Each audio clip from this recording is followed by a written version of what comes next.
It's so much what we see, because the core of this is having much more compassion for what your spouse likely went through and what they heard from their parents and how is that playing out. I talk about this concept of you either mirror or match your parents often. And so when you match them, you do what they do because that's what you saw. But when you mirror them, you're actually doing the exact opposite of what they did, because you're like, I don't want to be like them. But either way, there are a lot of people sitting down at the dining room table, not just the two of you, because there's your two parents coming in, there's your environment, there's all these scripts playing out, right? Is there anything else you'd like to add on kind of what you found has worked for you as a team?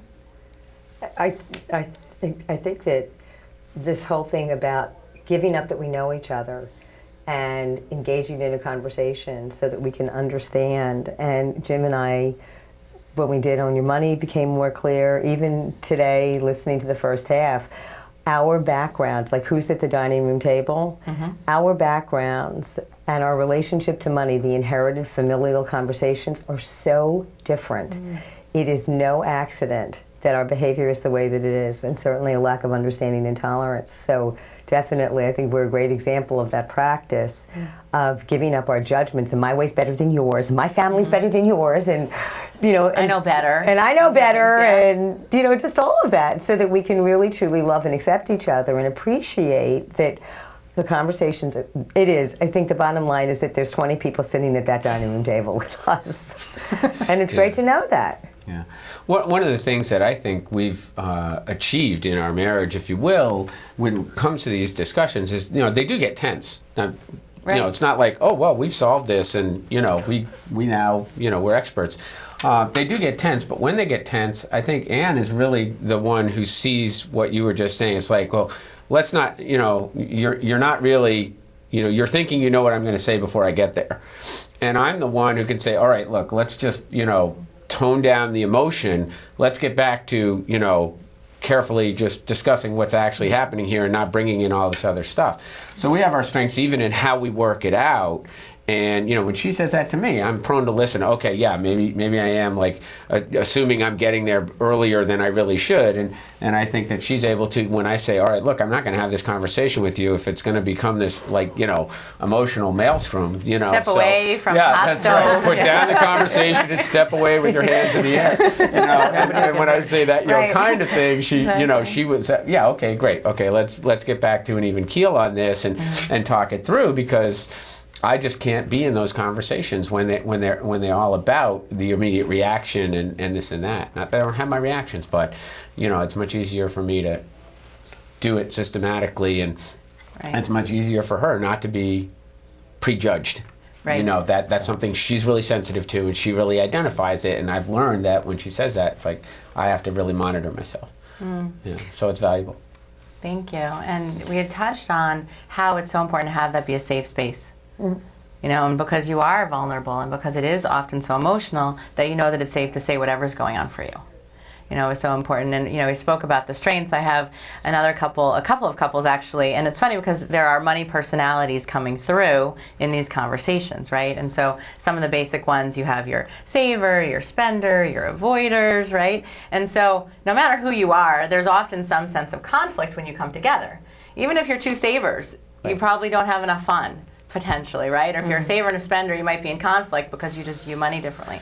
And so I have an avoider, say, and a spender. That's a touchy one, because then they're getting themselves into credit card debt and they don't really know because they don't open the mail. And so, for instance, you know, it's playing to those strengths. And so when I was speaking with the husband and I said, you know, what's the thing that you don't want to do around money? And he just blurted out, open the mail. Because he's an avoider, right? And then so I said, okay, so how do you feel about opening the mail to the wife? And she said, I'm okay with it.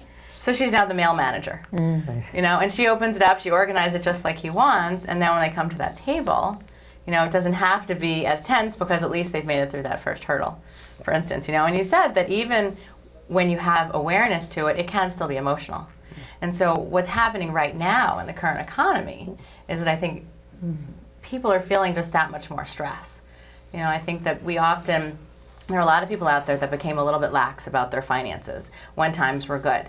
They saw their money in the market going up, they were doing well in their business, and now they're feeling a squeeze. And so what's happening is incomes have softened some. Either people have gotten laid off, bonuses have gone down, commissions have gone down, so that softened. You know, people then from an expense standpoint, we've learned to spend within these higher means, or we just prices have gone up. And so the squeeze becomes financial, emotional, stressful, like really physical for a lot of people.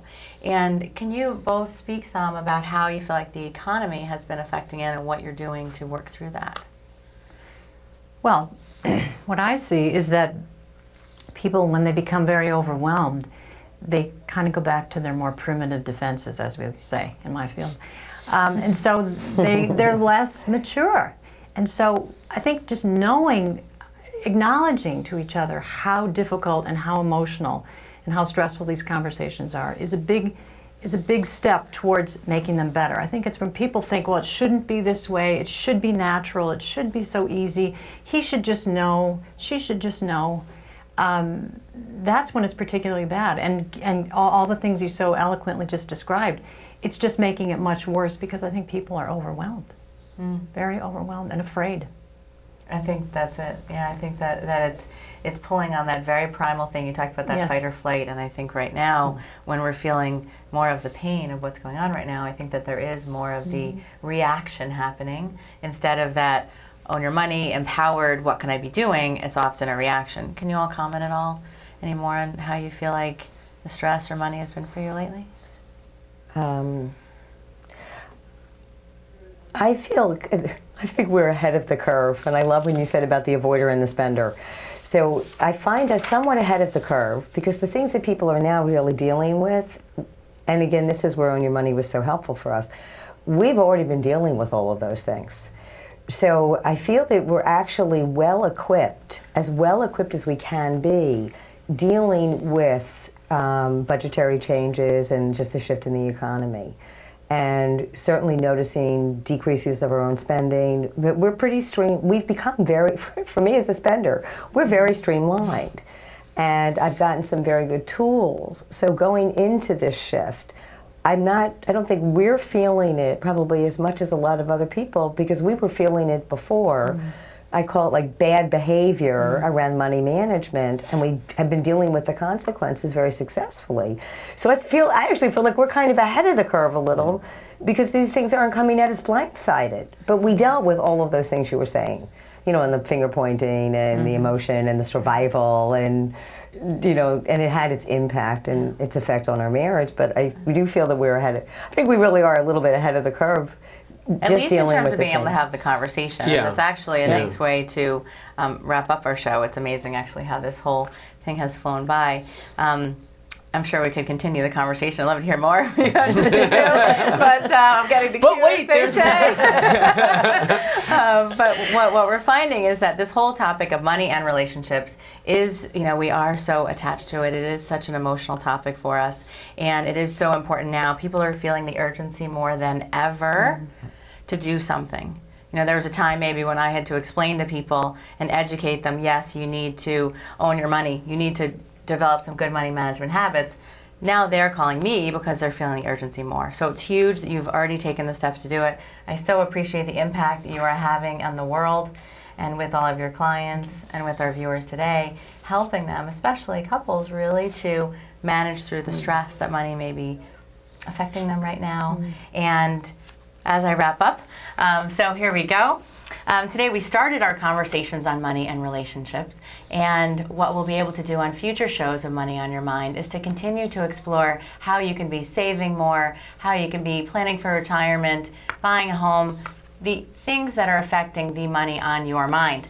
You'll learn tips that you can use immediately. If you have any ideas or feedback for us, you can email us at moneytv@ownyourmoney.com. Thank you for joining us today. My name is Belinda Fuchs. I'm the host of Money on Your Mind and a CPA, wealth coach, and president of ownyourmoney.com. Stay tuned for more episodes where we continue to help you make more, save more, and stress less about the money on your mind.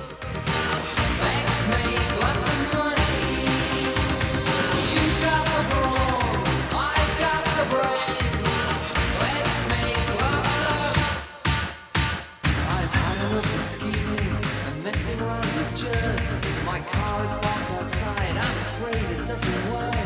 I'm looking for a partner, someone who gets things fixed. Ask yourself this question, do you want to live there?